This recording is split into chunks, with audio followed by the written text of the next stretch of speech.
Bismillahirrahmanirrahim. Assalamualaikum warahmatullahi wabarakatuh. Sebelumnya, perkenalkan, nama saya Nawir Ta'ali dari BPPJ Kabupaten Tulang Bawang.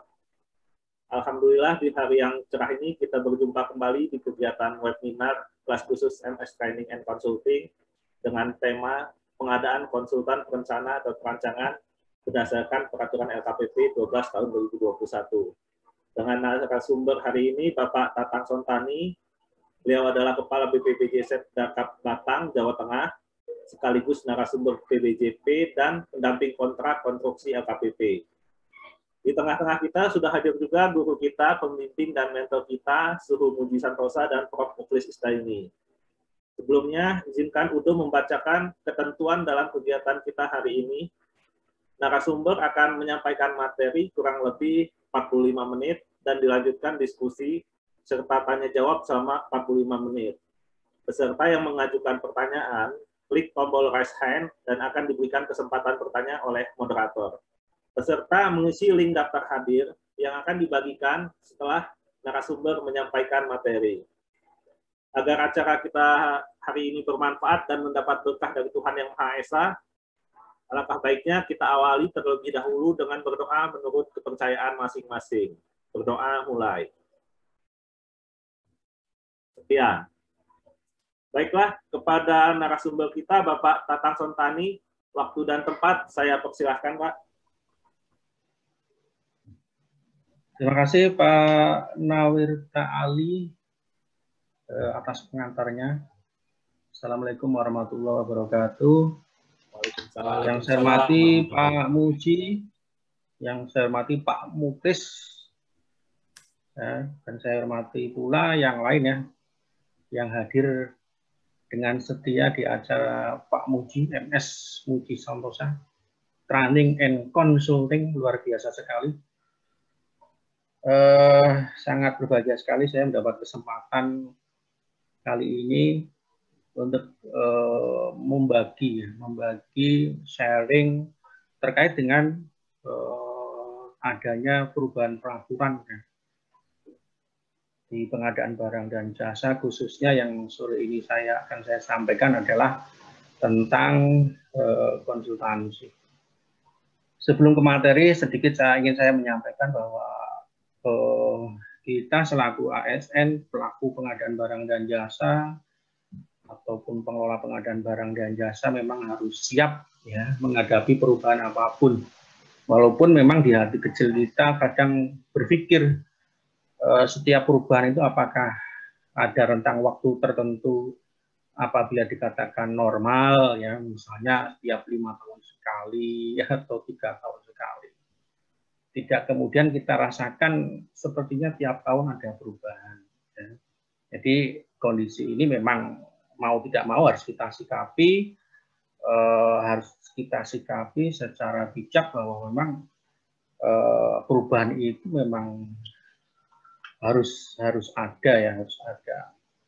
Jadi tidak ada yang statis, semuanya berubah. Oke, akan saya mulai saja terkait dengan tugas yang diberikan Pak Muji untuk saya untuk menyampaikan materi sore ini. Saya bagikan materinya.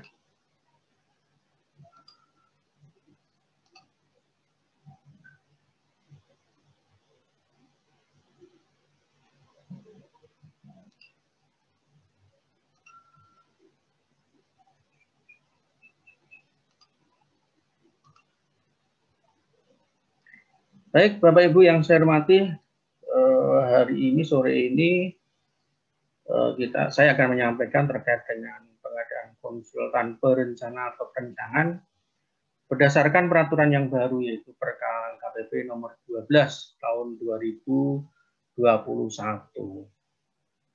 Tadi sudah dikenalkan oleh Pak Nawir Ta'ali. Saya selaku Kepala Pengadaan Barang dan Jasa di Kabupaten Batang, Jawa Tengah. Kemudian kita langsung ke materi, bahwa terkait dengan proses pengadaan barang jasa khususnya di konsultan perencana, dan yang lainnya, ya, dan yang lainnya. Ini ada yang mesti kita garis bawahi, yaitu pada saat melaksanakan kegiatan, yaitu pedoman pelaksanaan PBJ melalui penyedia. Jadi kita selaku PPK, walaupun mungkin audien kita, partisipan kita tidak hanya PPK, ya, saya lihat ada dari inspektorat, juga ada dari Pokja. Namun demikian hal semacam ini bisalah nanti dibagi ke teman-teman PPK. Di dalam melaksanakan PBJ melalui penyedia harus kita ingat bahwa apa-apa yang langkah-langkah yang harus dilakukan, yaitu yang pertama ada kegiatan yang namanya kegiatan persiapan. Kita harus melakukan persiapan-persiapan dulu ya, sebelum kita melangkah langsung mencari penyedia. Kemudian yang kedua, yang berikut adalah setelah melakukan persiapan, kita melangkah ke persiapan pemilihan penyedia. Pedoman berikutnya adalah bagaimana melaksanakan pemilihan penyedia. Kemudian bagaimana pelaksanaan kontrak hingga diserah terima hasil pekerjaan. Bagaimana kita pahami bahwa definisi pengadaan barang dan jasa adalah proses perencanaan sampai serah terima hasil pekerjaan. Proses diantaranya tentu ada proses-proses yang lain yang cukup memerlukan pemahaman yang dalam, juga konsentrasi yang penuh. Sehingga tidak ada yang kemudian pelaksanaan kontraknya tidak dipahami dengan jelas, apalagi proses-proses sebelumnya. Bapak Ibu yang saya hormati, banyak sekali dengan hadirnya Perpres yang baru, perubahan Perpres, kemudian adanya Permendagri 77 terkait dengan pengelolaan keuangan, menimbulkan aura negatif ya, aura negatif terhadap pelaku pengadaan yang belum siap. Saya ambil contoh yang terjadi itu adalah kesiapan kuasa pengguna anggaran atau KPA menjadi PPK. Ini banyak sekali pejabat-pejabat ini merasa bahwa sungguh sangat berat untuk menjadi PPK. Banyak sekali pejabat yang melaksanakan kegiatan dengan prinsip seperti makan secara prasmanan. Ngambil yang suka, yang tidak suka ditinggal. Nah, hal semacam ini mestinya sudah dibuang jauh-jauh. Karena pengadaan barang dan jasa sebenarnya sudah terjadi ketika kita menjadi CPNS. Kemudian menjadi PNS. Hal yang sederhana misalnya ketika kita membeli ATK. Maka proses pengadaan barang dan jasa sudah terjadi. Jadi jangan khawatir terkait penunjukan pimpinan apabila Bapak Ibu menjadi PA, KPA atau PPK. Karena apabila merasa belum pede, merasa belum punya pengetahuan, tidak aturan ini Bapak Ibu selaku PA, KPA atau PPK ini bisa dibantu ya, dibantu. Yang pertama dipersiapkan silakan membentuk tim teknis. Membentuk tim ahli atau tenaga ahli, atau membentuk tim pendukung atau tenaga pendukung, di mana tim-tim ini secara penuh akan membantu. Ya, contoh misalnya tim teknis. Tim teknis ini dibentuk dari unsur kementerian, KLPD, untuk memberikan masukan dan melaksanakan tugas tertentu. Dari kalimatnya aja tim teknis. Ya. Tim teknis tentu kita tidak akan memberikan SK atau SP tidak berdasarkan keahlian orang perseorangan yang duduk di dalam tim tersebut. Kemudian yang kedua, tim ahli atau tenaga ahli. Tim ahli atau tenaga ahli ini dapat berbentuk tim atau perorangan dalam rangka memberi masukan juga. Memberi penjelasan, pendampingan, hingga pengawasan terhadap sebagian atau keseluruhan. Kemudian yang ketiga adalah tim pendukung atau tenaga pendukung. Ini berbentuk tim atau perorangan yang dibentuk dalam rangka membantu. Jadi kembali saya sampaikan, sudah tidak ada alasan lagi bagi PA, KPA ataupun PPK, pejabat pengadaan hingga pokja pemilihan merasa, aduh saya ini orang baru, ya, saya dilantik baru, ya. Saya baru jadi PNS. kenapa saya harus ditunjuk selaku pengelola? Ya, ini sudah masa lalu lah pola pikir seperti itu. Kemudian saya lanjutkan terkait dengan materi konsultan konstruksi, ada hal-hal yang harus dipersiapkan. Ya, ada hal yang harus dipersiapkan. Jadi materi-materi ini yang saya bawakan di dalam PPT ini, saya mengambil tentunya dari materi yang terbaru, dari P2 per LKPP 1221, dan sedikit saya coba memberikan perbandingan ya, sehingga bagi orang-orang yang sudah lama berkecimpung di PPJ paham, yang aturan yang lama seperti itu, ini yang baru seperti ini. Nah, untuk yang benar-benar masih baru ya, partisipan misalnya di sini benar-benar masih baru, silakanlah diikuti saja materi ini. Semisal pun ada beda-beda, anggap saja ini sebuah wawasan buat Bapak dan Ibu. Di persiapan ketika kita akan mengadakan jasa konsultan konstruksi. Nah, ini konsen saya di konsultan konstruksi. Persiapan mengadakan jasa konsultasi konstruksi dilakukan oleh PPK. Apa saja yang harus dilakukan? Yang pertama adalah review, ya, review dan penetapan KAK. Apa sih review? Ini tujuannya adalah memastikan bahwa KAK pada saat disusun, ya, pada saat penyusunan anggaran belanja atau perencanaan PPJ masih sesuai dengan kebutuhan, ya. Karena ada rentang waktu yang cukup lama, ya, antara perencanaan saat penyusunan anggaran belanja dengan saat proses akan dimulainya pengadaan. Jadi perlu kita review. Review tersebut meliputi kualitas, kuantitas, waktu yang akan digunakan hingga lokasi serta ketersediaan pasar. Hal berikut yang harus dilakukan pada saat persiapan pengadaan jasa konsultan konstruksi adalah menyusun dan menetapkan HPS. Ini tujuannya apa? Yaitu menilai kewajaran harga dan kewajaran harga satuan dan dasar untuk menetapkan batas tertinggi penawaran. Jadi bahasa ini masih menggunakan bahasa aturan yang lama. Berikutnya adalah menyusun dan menetapkan rancangan kontrak bertujuan sebagai pedoman bagi pekerja pemilihan dalam proses pemilihan dan pedoman bagi penyedia. Jadi masih banyak teman-teman kita yang dijadikan PPK masih belum begitu paham bagaimana rancangan kontrak itu harus ditetapkan. Banyak sekali rancangan kontrak yang masih berupa copy paste, sehingga masih banyak sekali titik-titik dan kosong-kosong yang mestinya harus diisi. Contoh yang paling saya rasakan sering mendapat pertanyaan atau berkonsultasi teman-teman kita.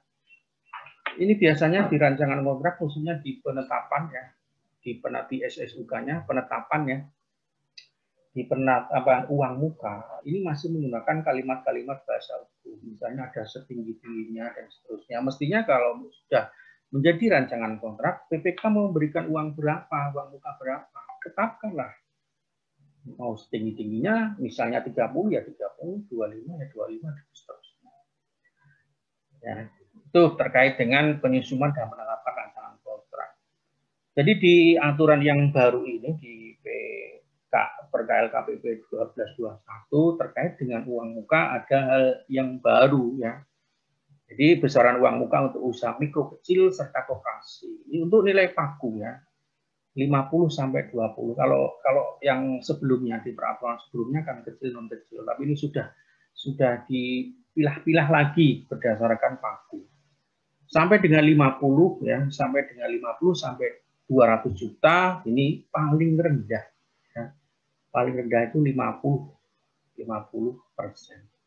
Kemudian sampai dengan 200 sampai 2,5 miliar itu paling rendah ya, paling rendah 30. Berarti kayak paling rendah itu minimal.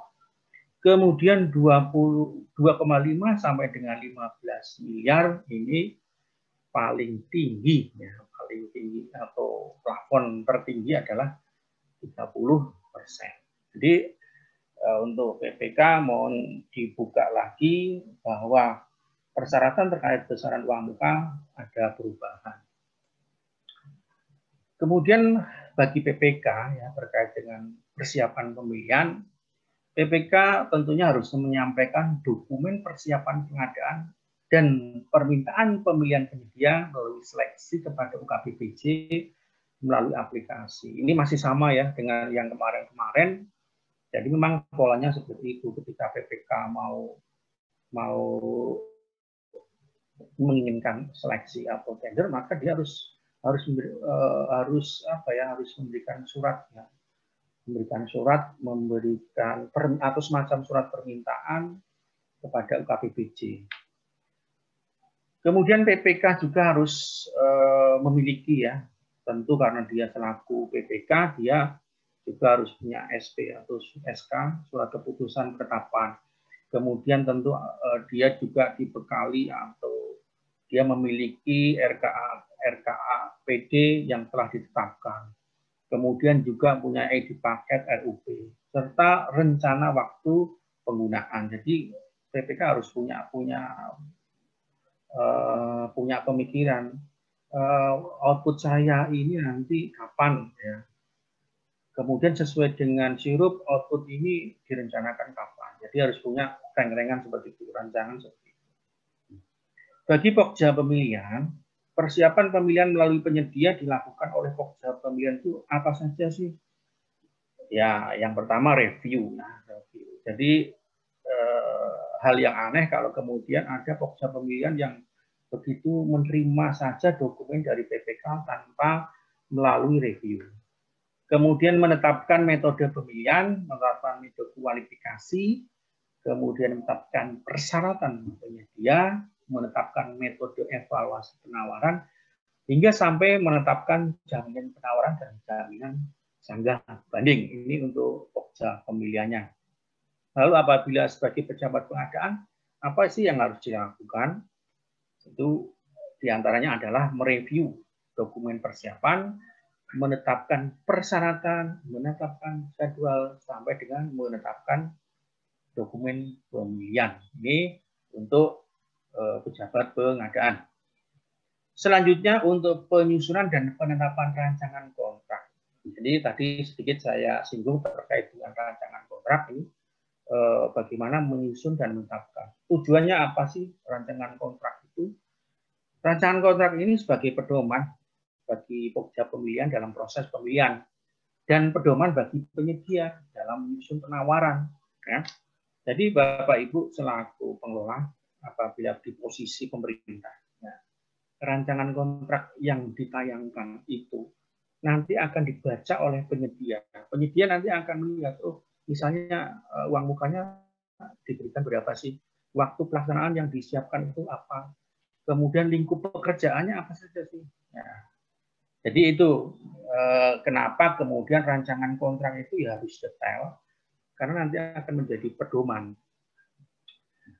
PPK menyusun rancangan kontrak yang antara lain, ya, rancangan kontrak minimal memuat jenisnya, jenis kontrak, ya, kemudian bentuk kontrak, naskah perjanjiannya bagaimana, uang mukanya berapa, jaminan pengadaannya ada atau tidak, kemudian ada penyesuaian harga, SSUK hingga SSKK. Jenis kontrak pengadaan jasa konsultan konstruksi, ya, ini akan saya sampaikan lumsum dan waktu penugasan. Mungkin ini bukan barang yang aneh ya, bukan barang yang asing ya terkait dengan lumsum dan waktu penugasan. Ini tidak banyak beda ya, tidak banyak beda.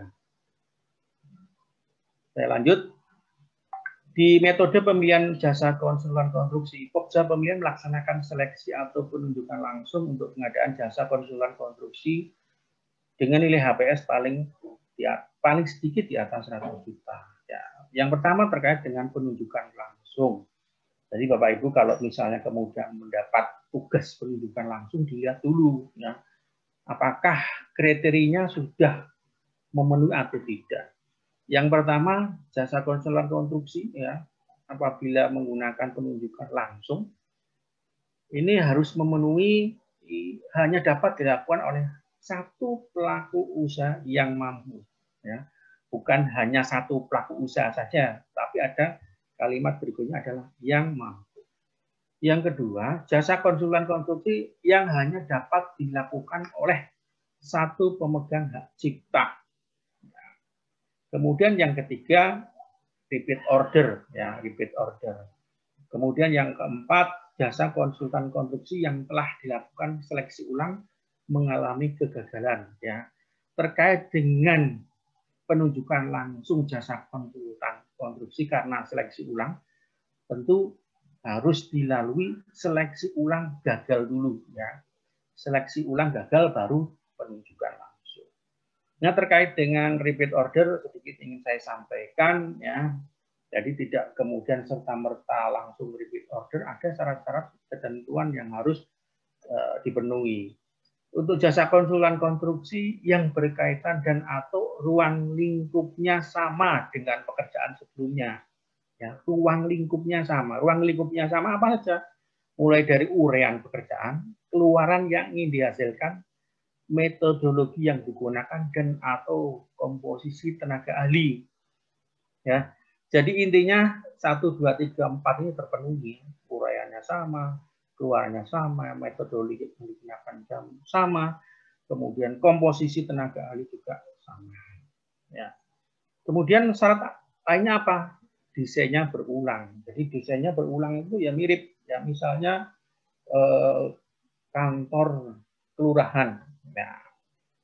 Kemudian gedung puskesmas. Ya. Biasanya di kabupaten kota kalau kantor kelurahan, gedung puskesmas, ya ulang-ulang aja seperti itu. Tidak ada kemudian antara kelurahan 1, kelurahan 2 berlomba merasa ingin mengikuti desain sendiri-sendiri ya. Karena ini kantor pemerintah bukan kantor swasta. Kemudian diberikan kepada penyedia yang mempunyai kinerja baik. Ya, jadi Bapak Ibu tidak kemudian serta-merta harus dilihat dulu apakah selama ini si penyedia itu memenuhi syarat rapotnya, ya, rapotnya kinerja baik. Diberikan dengan batasan paling banyak 2 kali dalam tahun anggaran yang sama dan tahun berikutnya paling lama 3 tahun. Ya, 3 tahun anggaran. Kemudian dilakukan dalam UKPBD yang sama, bukan kemudian antar kabupaten, antar kota, kemudian bisa memenuhi syarat. Jadi ini dilakukan dalam satu kabupaten kota di UKPBD yang sama. Seleksi ya, kalau tadi penunjukan langsung ke seleksi. Jadi untuk seleksi ini peserta bisa badan usaha tunggal atau KSU, ini masih sama ya dengan aturan yang kemarin Permen PUPR 2020 ya. Bisa badan usaha tunggal juga bisa KSU. Pemaketan ya, pemaketan juga sama ya, karena yang berubah itu yang kecil sampai dengan 15 miliar itu hanya pengadaan barang, kemudian konstruksi, jasa lainnya. Kemudian KSO ya, apabila KSO di konsultan ini yang baru ya, aturan baru adalah diperbolehkannya hubungan atau simbiosis kecil dengan kecil. Kecil dengan kecil ini diperbolehkan. Terkait dengan persyaratan berapa sih komposisi modal dan jumlah anggota ini masih sama. Kemudian untuk syarat perjanjian dalam KSO ini saya coba mitati ya, dalam bahasa Jawanya mitati itu mencari satu persatu. Ini ada tambahan ya, di tambahan baru dalam aturan per KLKPP 12. Peserta dilarang untuk mengubah keanggotaan perjanjian kerjasama operasional sampai dengan kontrak berakhir.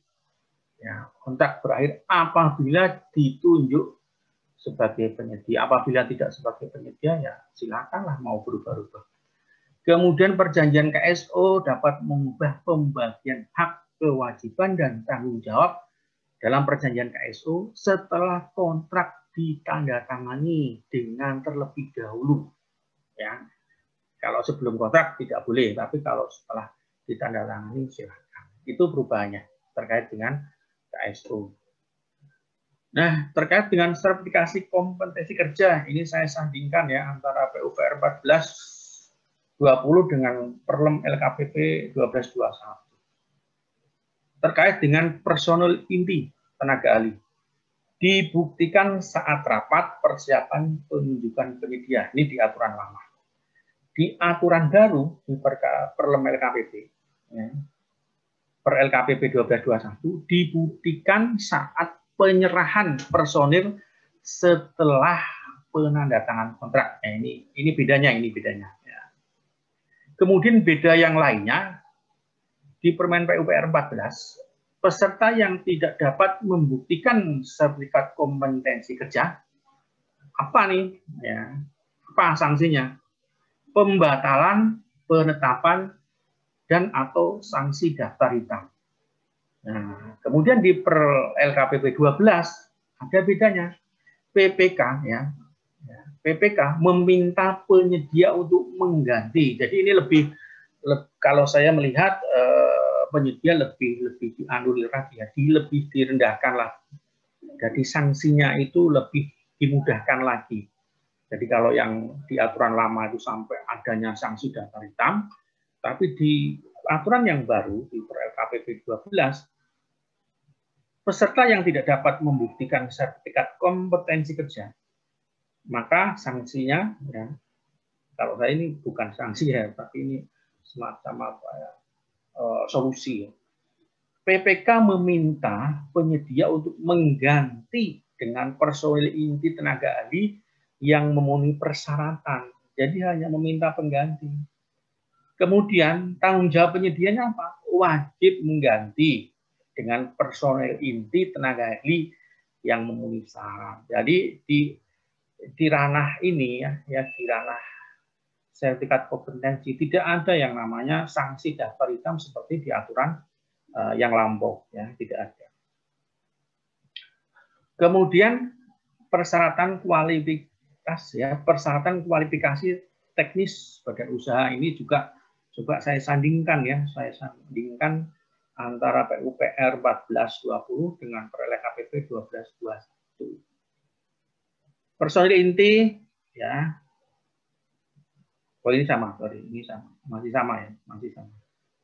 Ya, intinya sama dengan lembar slide sebelumnya. Jadi antara sertifikat kompetensi dan persyaratan kualifikasi badan usaha. Kemudian syarat kualifikasi teknis penyedia untuk perorangan, ya, untuk perorangan. Yang pertama memiliki sertifikat kompetensi kerja yang masih berlaku. Kemudian pekerjaan sejenis atau jenis pekerjaan, kompleksitas pekerjaan, metodologi, teknologi atau karakteristik lain yang bisa menggambarkan kesamaan. Kemudian memiliki pengalaman paling kurang 1 jasa konstruksi dalam kurun waktu 4 tahun terakhir. Kemudian yang keempat, nilai pekerjaan sejenis tertinggi dalam kurun waktu 10 tahun terakhir paling kurang sama dengan 50% nilai total pagu anggaran. Ini untuk syarat kualifikasi penyedia perseorangan yang baru. Kemudian terkait dengan penyampaian data kualifikasi dan tata cara evaluasi, ini saya sandingkan dengan peraturan yang lama. Ini sebagian besar masih sama ya, sebagian besar sama. Mulai dari kepemilikan izin usaha, SPU, ya, kemudian NPWP, ya, NPWP. Di NPWP ini ada yang,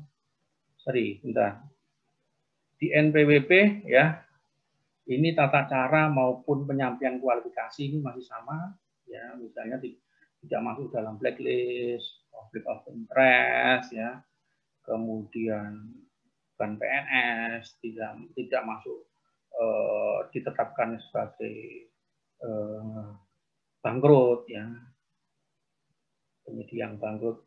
Kemudian terkait dengan pengalaman juga masih sama ya, masih sama, tidak ada perubahan antara penyampaian data kualifikasi dan tata cara evaluasinya.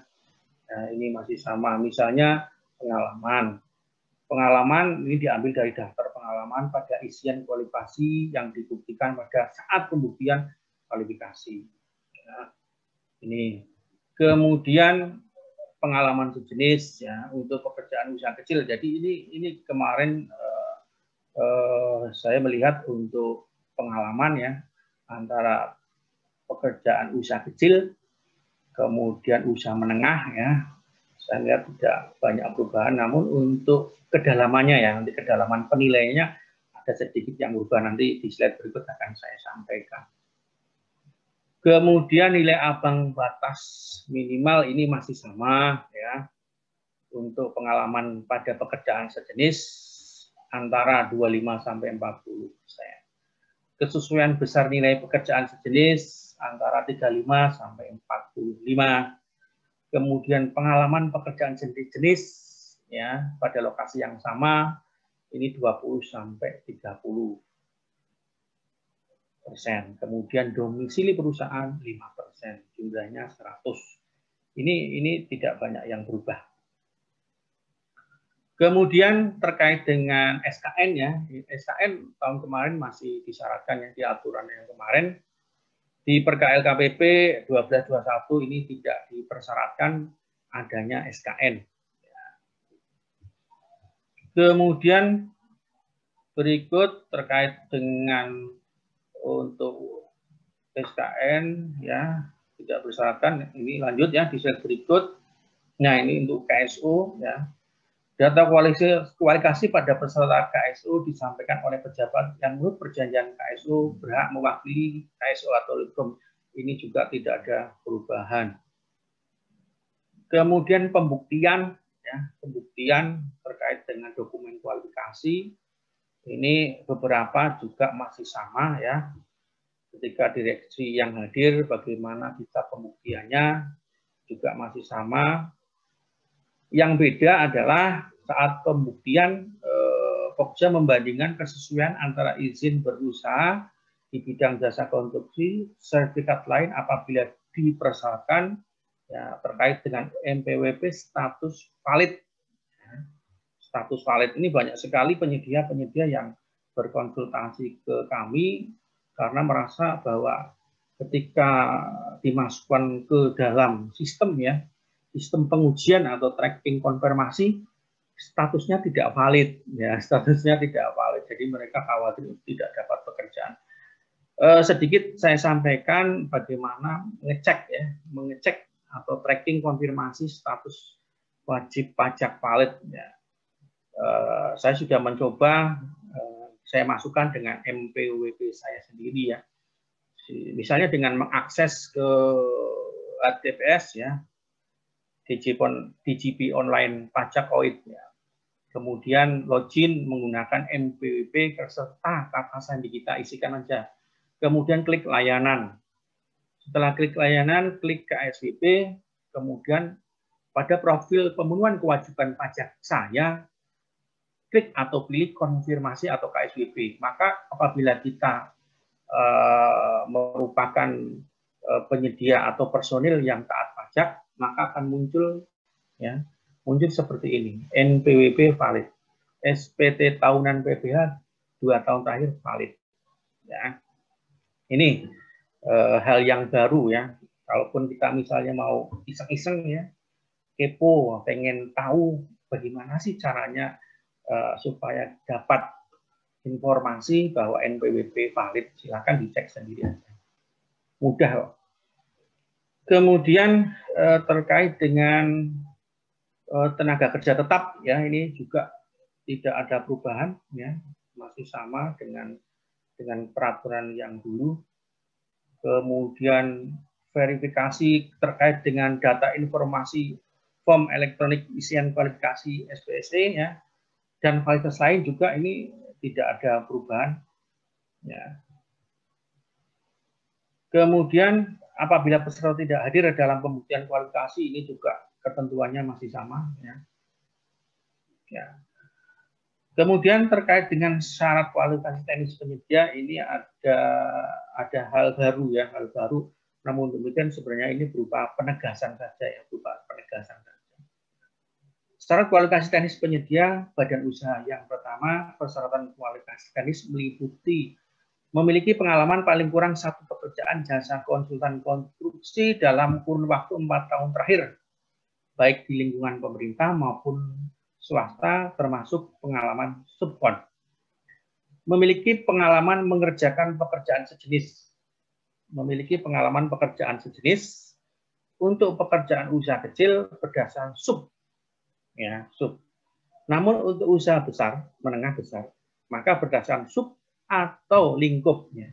Sub atau lingkup. Mungkin bagi kita yang sudah terbiasa mengevaluasi, tidak bingung ya, tidak bingung apa sih yang dimaksud dengan lingkup pekerjaan.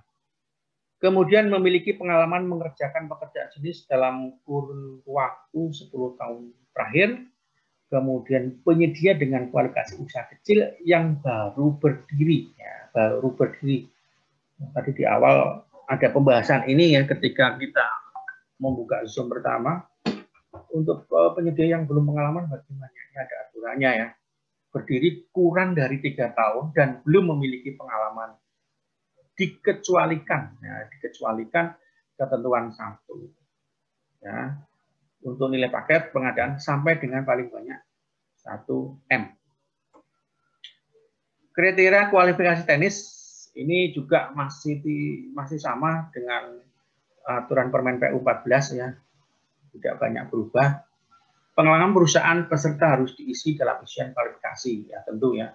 Kemudian apabila isian pengalaman, isian kualifikasi SPSE atau bukti kontrak referensi dari pemberi kerja, bukti pembayaran terakhir, bukti potong pajak pembayaran terakhir yang diunggah tidak bisa dibuktikan, maka pengalaman tersebut tidak dinilai. Ini masih sama. Ya. Untuk nilai teknis kualifikasi pun sama ya. Nilai pengalaman jenis ditambah NP ditambah NLK. Nilai domisili perusahaan. Jadi ini penjumlahan sehingga didapatilah nilai teknis kualifikasi. Pengalaman jenis, ya, bagaimana sih menilai pengalaman sejenis? Unsur pengalaman pada pekerjaan jenis dalam kurun waktu 10 tahun terakhir dengan ketentuan nilai memiliki. Nah, ini tinggal diisi saja, ya, tinggal diisi kira-kira berapa paket. Sampai sekian paket ya, tergantung pada nanti misalnya KAK-nya dari BPK atau pada saat review juga bisa ketentuan ini disampaikan. Demikian juga dengan nilai pengalaman sejenis tertinggi ya, ini tidak banyak perubahan ya, masih sama. Kemudian pengalaman di lokasi kegiatan ya. Kemudian nilai domisili perusahaan ya. Kemudian penetapan hasil kualifikasi. Apabila terdapat 2 atau lebih peserta mendapatkan nilai teknis kualifikasi yang sama, maka penentuan peringkat peserta didasarkan pada nilai kontrak. Ini masih sama ya. Daftar pendek peserta dengan ketentuan berjumlah 7. Dalam hal peserta yang lulus pembuktian kualifikasi 7. Dalam hal jumlah peserta yang lulus pembuktian kualifikasi kurang dari 3 peserta ya, maka dinyatakan gagal. Masih sama. Kemudian saya coba mengambil satu jenis metode ya, metode seleksi prakualifikasi badan usaha, 2 file. Kualitas dan biaya untuk kontrak langsung ya. Penyampaian dokumennya bagaimana, ini masih sama ya. Dokumen penawaran disampaikan oleh peserta terdiri dari 2 file. File 1 dan file 2. Ya, untuk peserta yang berbentuk KSO, pemasukan penawaran dilakukan oleh lead team-nya. Nih, kemudian bagaimana dalam mengevaluasi? Ya, mengevaluasi ini ketentuan umumnya ya.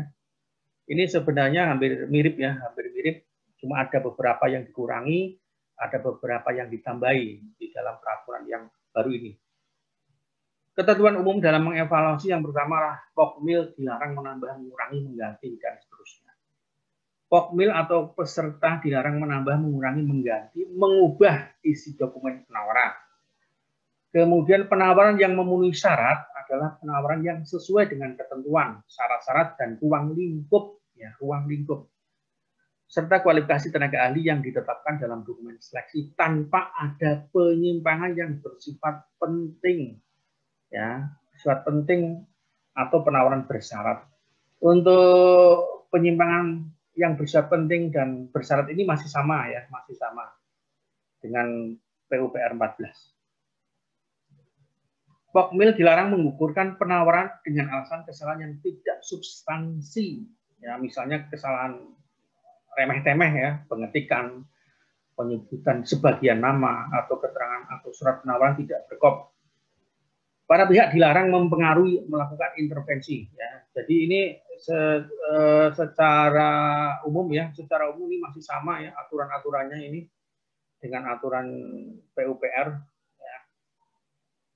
Tidak perlu saya bacakan. Kemudian selanjutnya adalah evaluasi penawaran dan pengumuman peringkat teknis, yaitu pembukaan dokumen penawaran file pertama, file 1. Ya. Dibuka sesuai dengan jadwal waktu, ya.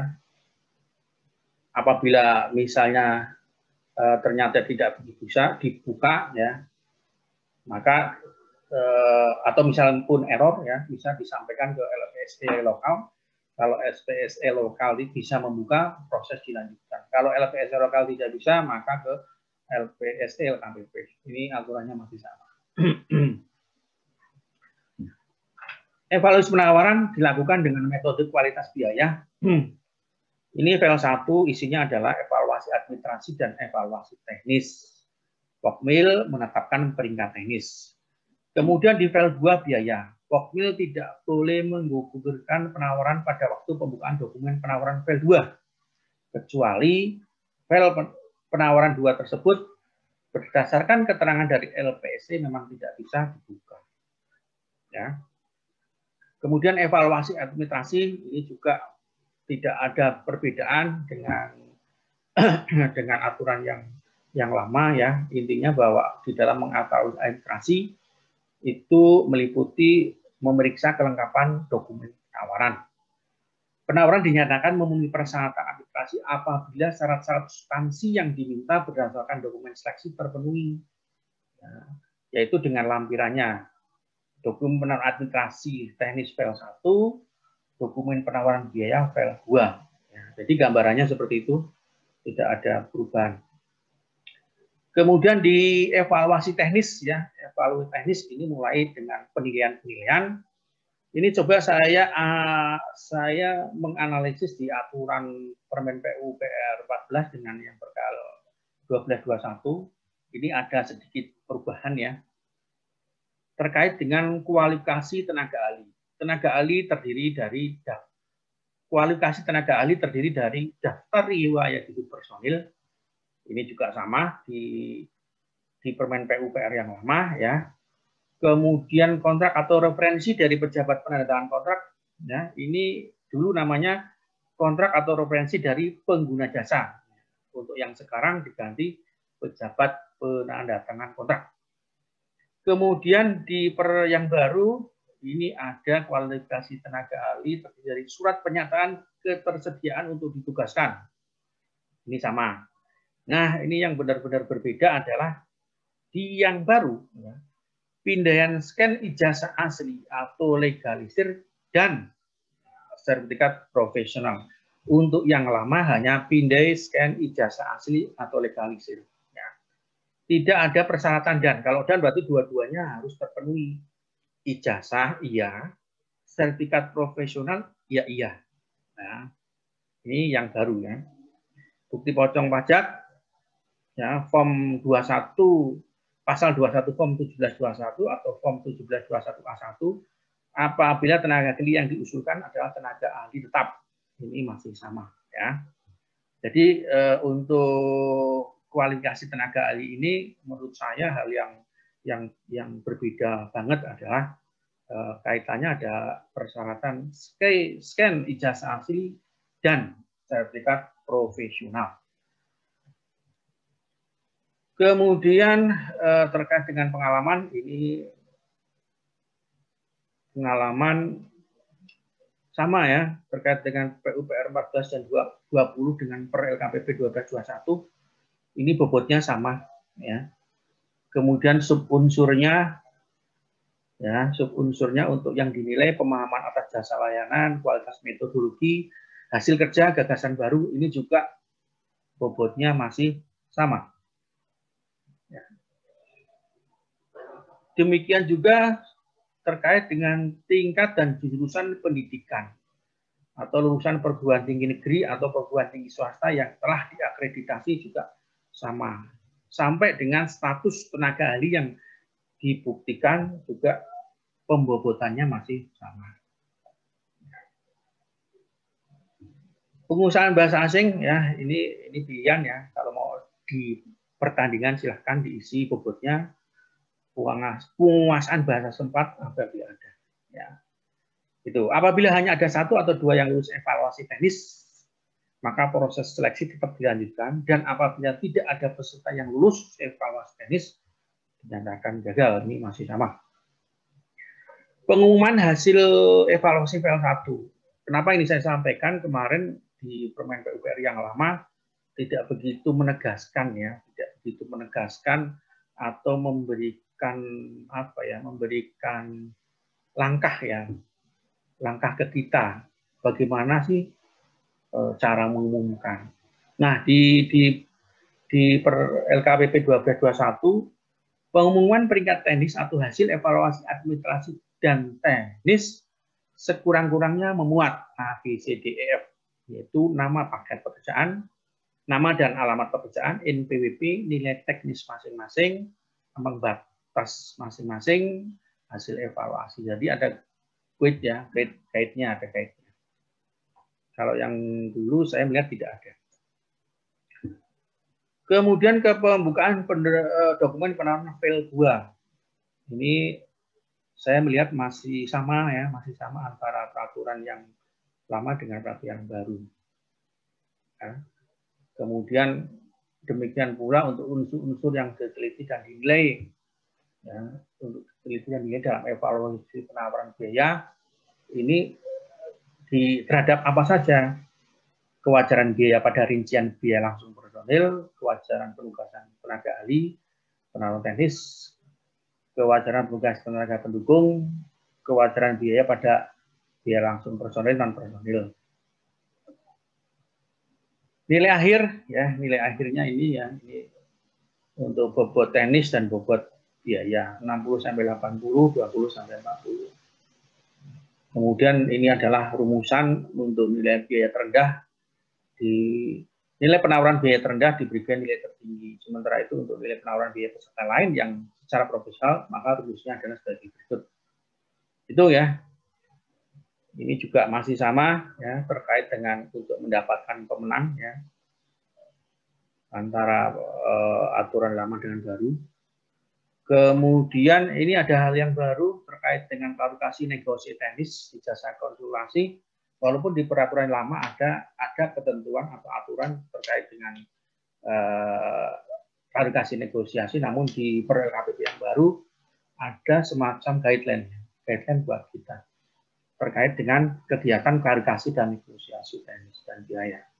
Tujuan klarifikasi dan negosiasi teknis dan biaya meyakinkan kejelasan substansi teknis, metode, dan biaya dengan memperhatikan kesesuaian antara bobot pekerjaan dengan tenaga ahli atau tenaga pendukung yang ditugaskan serta mempertimbangkan kebutuhan perangkat fasilitas pendukung yang proporsional. Jadi di sini memang dibutuhkan Pokja yang memiliki pengetahuan lebih ya, pengetahuan lebih. Dalam hal apa? Dalam hal membaca metode ya, dalam hal membaca biaya dengan memperhatikan kesesuaian. Ya. Tuh, makanya saya tidak menyalahkan apabila banyak Pokmil yang menghindari tugas ya, menghindari ngeles apabila diberi tugas untuk kegiatan atau seleksi konsultansi. Kemudian tujuan berikut adalah memperoleh kesepakatan biaya yang efisien dan efektif dengan tetap mempertahankan hasil yang ingin dicapai sesuai dengan penawaran teknis. Jadi kenapa saya sampaikan di PL ini, karena saya melihat di Permen PUPR yang lama, walaupun ada tugas kualifikasi negosiasi, tapi tidak dijabarkan lebih detail, ya. Tidak seperti di Perka LKPP yang baru ini. Aspek-aspek teknis yang perlu diklarifikasi. Jadi ada guideline lagi yang lebih mendetail. Ya. Apa saja lingkup dan sasaran? Ya. Lingkup dan sasaran jasa konsultasi, metodologi pelaksanaan pekerjaan, kualifikasi tenaga ahli dan tenaga pendukung, kemudian organisasi pelaksanaan, program alih pengetahuan, jadwal pelaksanaan pekerjaan, jadwal penugasan personil, hingga fasilitas penunjang. Ya. Ini aspek-aspek teknis yang saya ambil di Per-LKPP 1221. Kemudian terkait dengan penetapan pemenang, ini juga masih sama ya, masih sama aturannya untuk yang masih sedang bekerja ya.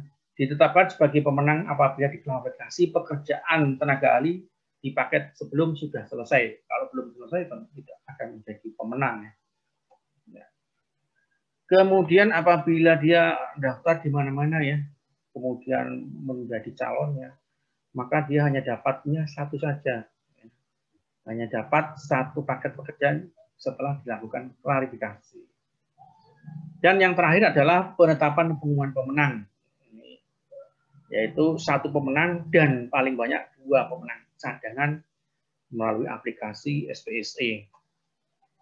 Saya kira itu yang bisa saya sampaikan terkait dengan sharing, ya, sharing, dan ada beberapa file yang berisikan perbedaan ya, antara PUPR 14 dengan per LKPP yang baru. Saya kira itu yang dapat saya sampaikan. Selanjutnya waktu saya kembalikan ke Pak Nawirta Ali, dilanjutkan dengan sesi tanya jawab. Monggo. Terima kasih Bapak Tatang Sentani atas pemaparan materinya, sangat menarik sekali. Untuk kawan-kawan yang ingin mengajukan pertanyaan, silakan klik tombol raise hand dan saya akan memberikan kesempatan untuk bertanya secara langsung. Di sini sudah ada Pak Teten, silakan Pak, di-unmute Pak. Pak Teten, silakan. Videonya Pak.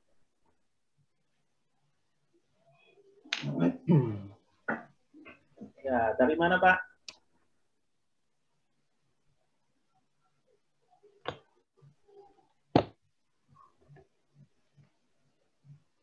Ya, silakan Pak Teten. Ya, terima kasih Pak. Dulu, Pak. Dari mana Pak? Ya, terima kasih Pak Nawat. Saya Teten dari BPBJ Kota Samarinda. Oke, silakan Pak Teten. Ya, terima kasih. Mohon izin Pak Tatang, Pak Nawirta. Ya, silakan.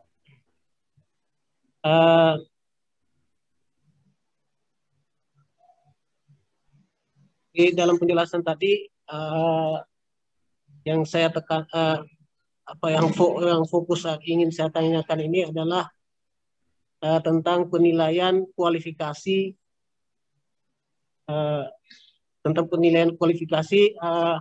menurut Permen 14 Permen PU 14 tahun 2020 dengan Perka LKPP tahun 2020 Perka LKPP 12 tahun 2021.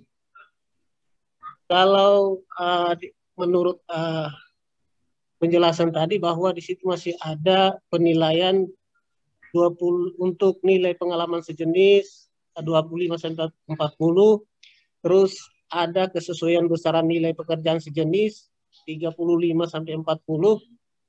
Kemudian ada nilai lokasi kegiatan yang sama pada tingkat provinsi. Terus ada domisili perusahaan. Untuk berdasarkan Perka LKPD 12 ini, kalau kami lihat ini sangat berubah sekali Pak. Karena ini sudah lebih simpel lagi. Tinggal ada 3 itu Pak.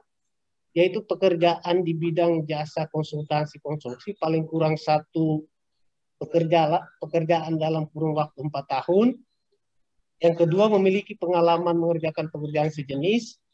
Yang ketiga itu pengalaman mengerjakan pekerjaan sejenis dalam waktu 10 tahun terakhir. Jadi tentang domisili, nilai pengalaman tertinggi itu sudah tidak ada lagi, Pak. Itu yang pertama, Pak.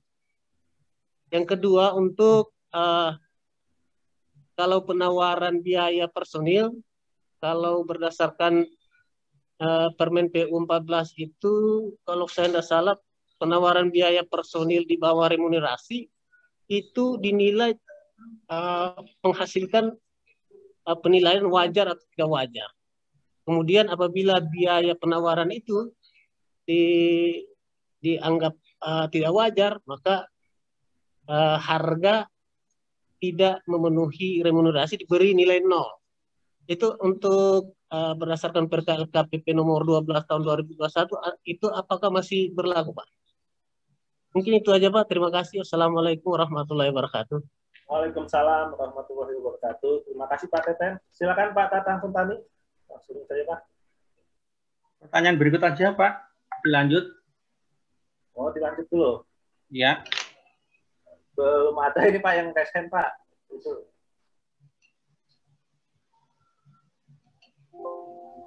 Silakan yang ada yang mau raise hand kembali. Belum ada Pak, direspon aja Pak itu Pak. Oke, ya oke. Terima kasih ke Pak Teten ya dari Samarinda. BPBD Kota Samarinda ya. Saya jawab pertanyaan yang kedua terkait dengan biaya personil apabila dicocokkan dengan remunerasi. Ada ketentuan wajar dan tidak wajar. Ya. Misalnya ketentuannya tidak wajar, maka masih diberi 0 ya. Jadi ini ketentuan ini masih sama Pak Teten ya.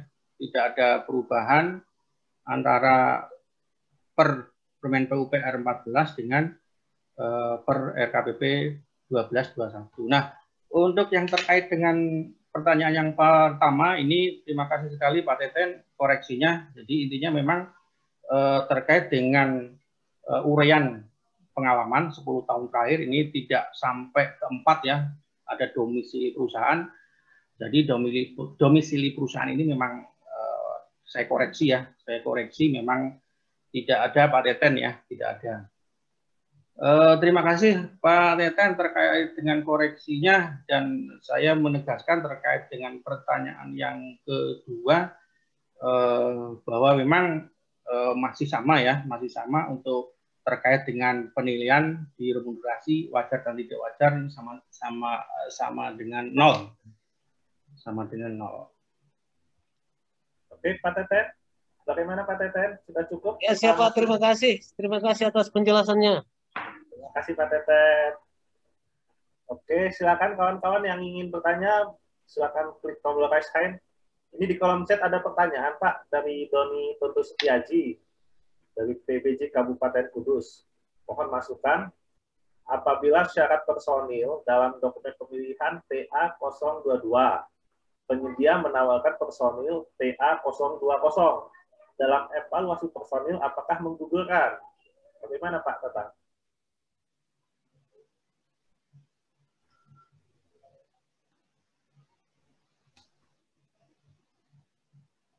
Bentar, saya baca ya. Dari siapa? Ini banyak sekali sih. Dulu, Pak. Ini ada yang raise hand, Pak. Kita utama yang raise hand dulu aja dulu, Pak. Pak Widayat, silakan, Pak. Terima kasih. Mohon izin tidak buka video ya Pak. Kondisinya nggak memungkinkan sinyalnya. Ya. Makasih Pak Tatang. Mohon izin untuk agak ke depan Pak. Mohon maaf, bagi yang dari mana Pak? Saya dari Kementerian Keuangan Pak. Oh ya, silakan Pak. Di Bogor Pak kantornya. Ya, siap. Bagi seperti saya misalnya Pak ya, atau teman-teman yang barangkali basicnya bukan di teknik Pak, untuk konsultan ini kebutuhan tenaga ahlinya berapa untuk pekerjaan tertentu begitu Pak ya, itu bagaimana Pak memperkirakannya ya, misalnya katakanlah bangun rumah dinas butuh tenaga ahli apa, level apa, berapa begitu Pak, misalnya kemudian gedung kantor yang katakanlah mungkin 3 lantai, luasnya sekian ribu meter begitu Pak. Kira-kira guidance yang sederhana seperti apa Pak? Atau kalaulah itu mungkin nggak bisa dilakukan juga oleh katakanlah BPK untuk menyusun itu, siapa yang bisa dimintai tolong begitu Pak ya? Makasih Pak Tatang. Terima kasih Pak Widayat. Jadi pertanyaannya adalah bagaimana sih menentukan atau mendapatkan tenaga ahli ya, mendapatkan jumlah tenaga ahli dalam menangani satu kegiatan tertentu ya, dalam satu kegiatan tertentu. Sebenarnya Pak Hidayat bisa buka aja di Inkindo ya, di Inkindo. Di Inkindo itu ada yang namanya yang pertama berapa sih yang mesti harus kita bayar minimal terhadap tenaga ahli tertentu ya, terhadap tenaga ahli tertentu itu satu ya. Jadi bisa saja kadang ada PPK ya, ada PPK yang mendasari jumlah tenaga ahlinya berdasarkan anggaran yang dimiliki ya. Itu ada yang seperti itu. Sehingga patokannya apa? Kalau misalnya seperti itu, lihat di Inkindo Pak, di situ ada Inkindo tiap tahun ya, tiap tahun merilis buku yang isinya adalah berapa sih ya remunerasi tenaga ahli tahun yang bersangkutan itu. Kemudian Bapak juga bisa buka ya, buka di PUPR ya Pak, di PUPR nomor 22 ya. Di PUPR 22 di situ ada Pak kira-kira tenaga ahli yang dibutuhkan untuk mengerjakan tenaga konsultan ya, itu di lampiran Pak, di lampiran 1. Tenaga konsultan berapa sih jumlah tenaga ahli tertentu dalam melaksanakan kegiatan tertentu. Ya, jadi yang bisa saya sampaikan yang pertama terkait jumlah tenaga ahli, Bapak bisa buka di lampiran 1 PUPR 22 2018. Kemudian terkait dengan berapa sih ongkos ya, kalau kita mudahnya bilang berapa sih ongkos yang harus kita bayar, karena nanti akan menentukan ya, kalau kita misalnya menginginkan 5 orang tapi ternyata ya remunerasi minimalnya tidak terpenuhi, maka tentu ini akan dalam tanda kutip melanggar peraturan ya, sehingga harus disesuaikan antara jumlah dan berapa sih kemampuan kita antara personil dan non personilnya. Begitu Pak Hidayat yang bisa saya sampaikan. Kemudian saya mau jawab terkait dengan tadi yang bertanya di chat ya Pak ya. Pak Hidayat udah oke ya? Udah masuk ya Pak Hidayat? Oke Pak, lanjut Pak yang di chat tadi Pak. Oke, yang di chat ini dari PBJ Kudus Mas Doni. Ya, betul. Memasukkan apabila syarat personil dalam dokumen pemilihan TA22 penyedia menawarkan personil TA20 dalam evaluasi personil apakah mengukurkan? Ya tentu, karena ini persyaratan yang krusial ya, tenaga ahli itu Pak Doni ya, karena yang dibutuhkan adalah outputnya. Output itu menentukan dari mana tenaga ahli itu berasal. Ya. Tenaga ahli tertentu maka dia akan memberikan output yang berbeda.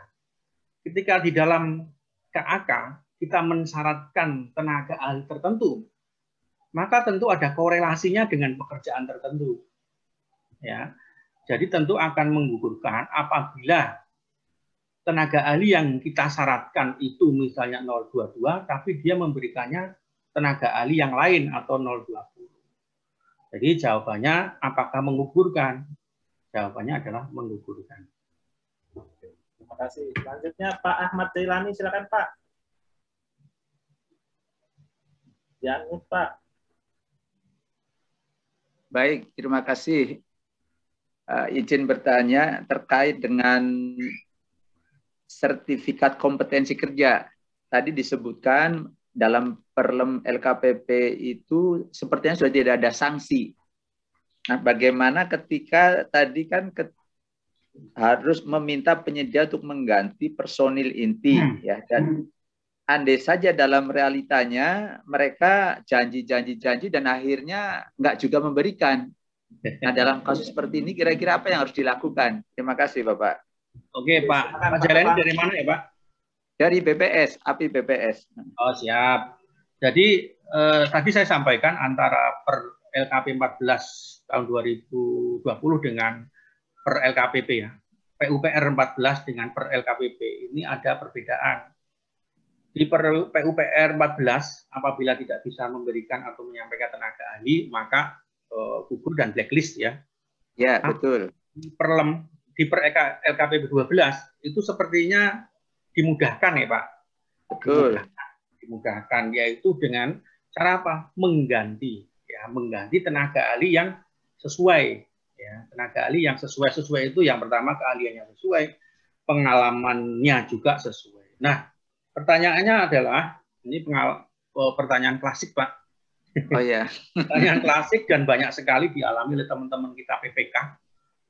Nah, teman-teman PPK makanya sebenarnya teman-teman PPK ini di sekarang ini sedikit khawatir, Pak, sedikit khawatir. Kalau dulu sudah disortir ya. Sudah disaring di proses pemilihan. Nah, sekarang ini ternyata sortirnya dibuka ya. Sortirnya dibuka. Ternyata tidak ada sanksi. Ya, tidak ada sanksi, hanya memberikan solusi yaitu penggantian. Nah, penggantian kalau misalnya dalam batas waktu tertentu tentu tidak diganti, Pak. Kan selaku PPK itu kan punya kewenangan otoritas, Pak. Ya berilah, Pak, surat teguran. Ya, surat teguran. Teguran 1, teguran 2, teguran 3. Nah, di teguran 3 itu ini PPK sudah punya wewenang bahwa si penyedia ini sudah tidak mampu. Ya, penyedia ini tidak mampu. Kalau tidak mampu tentu terakhirnya adalah blacklist, Pak. Terakhirnya adalah one prestasi, Pak. Terakhirnya adalah one prestasi. Kalau one prestasi bagaimana? Ya tentu kan ada peraturan bahwa apabila penyedia yang pertama itu one prestasi dan tidak mampu melaksanakan kegiatan, maka akan diganti oleh calon pemenang berikutnya. Begitu, Pak. Memang saya mengakui di per LKPP 12 ini bagi PPK sedikit was-was, Pak, sedikit was-was.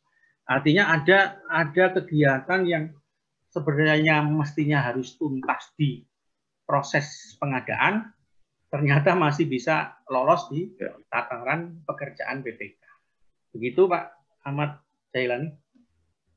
Sedikit aja tadi, mohon izin sedikit. Tadi terkait katakanlah memberikan batas waktu itu ya kewenangan PPK. Ya mau. PPK. Baik ya. Oke, terima kasih, Tapi Pak. poinnya 3 kali ada surat peringatan, kita bisa mengambil langkah berikutnya, kira-kira begitu ya poinnya. Tapi surat teguran itu tidak kemudian teguran 3 kali dalam 1 hari ya, Pak? Ya. Ya ini tadi yang tadi sebenarnya waktu yang tadi ya kewajaran ya, kewajaran. Ya, waktu yang wajar. Ya. Baik, terima kasih Bapak. Sama-sama, Pak. Bu Desi Oktavia, silakan Bu. Di-unmute, Bu. Iya, Pak. Makasih. Selamat siang. Selamat siang. Dari mana, Bu? Dari BPBJ Kabupaten Mojokerto, Pak. Oke, silakan, Bu. Yang mau saya tanyakan masalah referensi kerja personil, Pak. Jika ada personil yang melampirkan referensi, itu referensinya dia bekerja di perusahaan A. Kemudian yang memberikan keterangan, tanda tangan ada perusahaan itu sendiri, karena dia bilang saya bekerja sebagai pelaksana di perusahaan tersebut gitu. Itu bagaimana Pak kita mengevaluasinya? Oke, terima kasih Bu. Silakan Pak Tata. Itu aja Bu Desi pertanyaannya? Iya, itu aja Pak. Karena yang memberikan referensi bukan PPK atau pemberi tugas ini, tapi perusahaan itu sendiri itu Pak. Itu sama aja jeruk makan jeruk. Iya. Silakan Pak Tata. Jadi begini Bu Desi, yang namanya referensi adalah pengakuan ya. Pengakuan kerja dari instansi lain, ya, dari instansi lain. Jadi tidak kemudian ada pengakuan sepihak. kalau tadi yang Bu Desi sampaikan itu kan pengakuan sepihak ya. Sedangkan yang referensi yang menurut di per LKPP 12 itu adalah referensi yang dikeluarkan oleh, kalau misalnya itu pekerjaan swasta, itu pekerjaan dari PD, KLPD, maka yang mengeluarkan adalah pejabat penandatangan kontrak, ya, PPK, PA, dan KPA. Kemudian apabila swasta, itu adalah pemilik pekerjaan, Bu Desi. Jadi tidak kemudian perusahaan yang bersangkutan memberikan referensi ke tenaga ahli tersebut. Jadi tidak memenuhi syarat sebagai referensi tenaga ahli, Bu Desi. Oh iya, iya Pak. Itu ada di aturan enggak Pak? Kalau saya ditanya, iya, saya kan bisa nunjukkan, mungkin ada di evaluasinya atau di. Ya ada.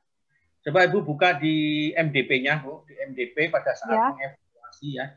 Di MDP untuk pekerjaan konsultan konstruksi, itu kan bagaimana cara mengevaluasi itu ada. Oh iya.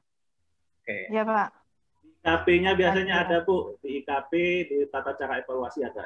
Iya, tata cara evaluasi. Oh, gitu. Di IKP, Bu. Iya Pak. Ya, makasih. Bu Hayati, silakan Bu. Dianut, Bu. Bu Hayati. Kalau nggak ada, Pak Ari dulu. Pak Ari Tamher. Silakan, Pak.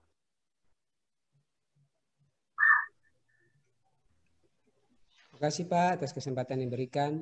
Saya Ari Tamher dari UKPBJ Kabupaten Maluku Tenggara, Pak. Ya, silakan Pak. Maluku Tenggara. Iya. Ini Pak menyangkut pembayaran untuk penyedia konsultan, Pak. Kan kalau konsultan baik perencanaan maupun perencanaan itu kan ditenderkan pada waktu 1 tahun sebelum pekerjaan fisik. Biasanya tuh di akhir-akhir tahun anggaran. Bagaimana cara pembayarannya Pak untuk konsultan? Karena tugas dan tanggung jawab konsultan juga ada pada saat penjelasan pada waktu fisik dan kemudian pada waktu tender itu berlangsung Pak. Pekerjaan fisik maupun tender itu berlangsung. Kira-kira tahapan-tahapan untuk itu kan sudah ada. Tapi pada saat akhir tahun, kira-kira kita punya kekuatan hukum apa supaya pembayarannya 100% tapi ada pegangan buat kita Pak. Oke. Itu Pak. Itu aja Pak. Iya Pak Ari. Oke. Sistem pembayarannya Pak Tata. Saya jawab ya Pak Nawirta. Ya, silakan Pak Tata. Oke. Pak Ari Tamher ya, terima kasih, salam kenal dari saya di Maluku Tenggara, jauh sekali Pak ya Maluku Tenggara. Jadi begini Pak, Bapak silakan buka di Permen PUPR 20 tahun 2018 terkait dengan tata cara pembayaran jasa konsultan Pak ya.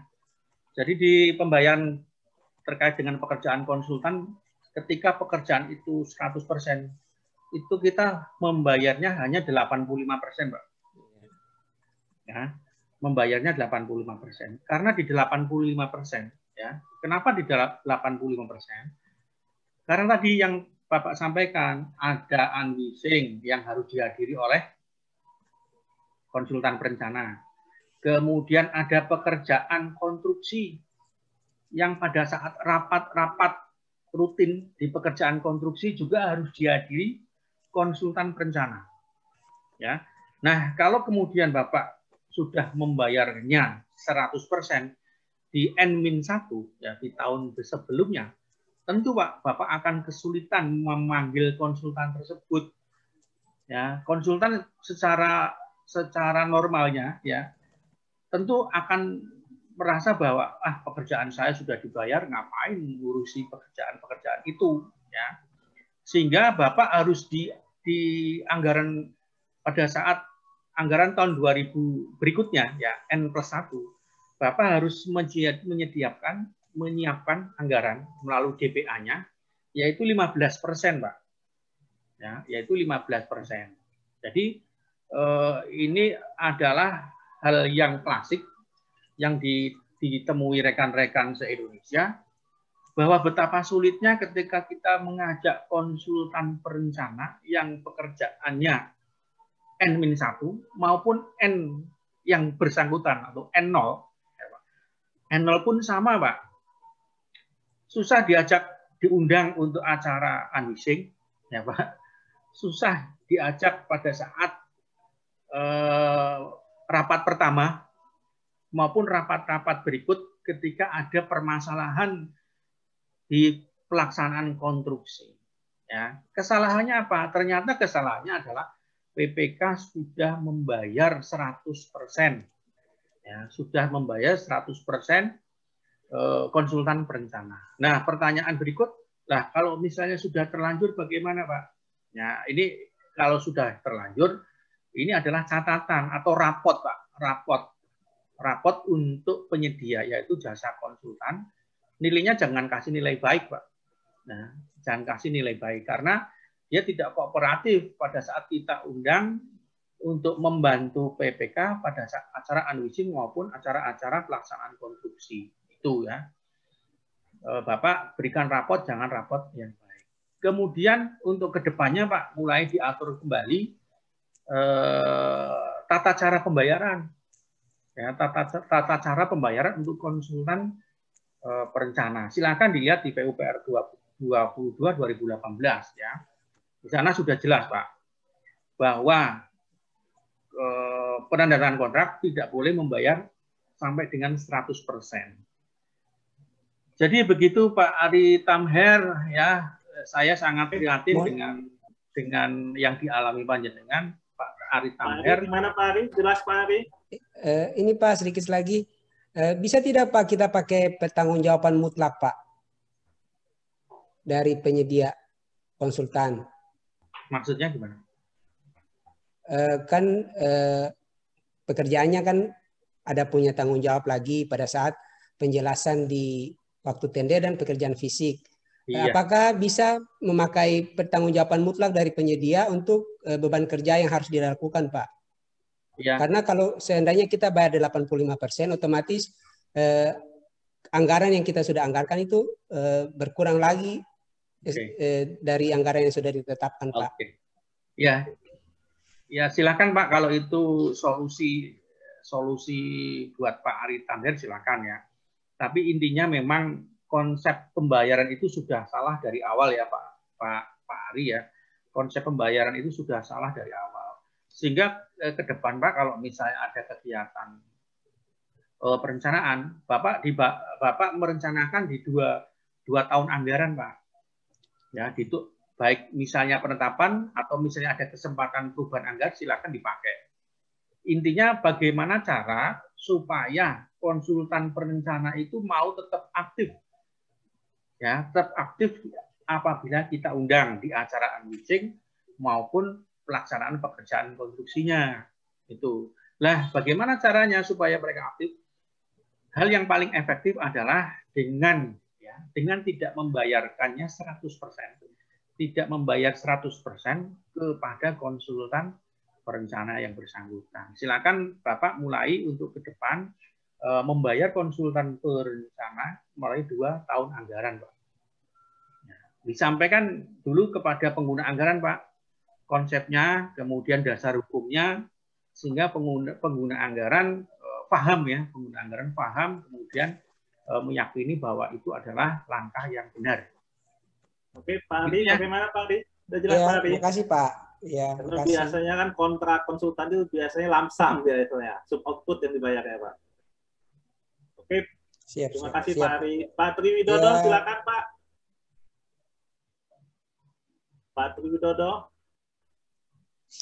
Halo Pak. Ya, silakan Pak. Perkenalkan Pak, dari mana Pak?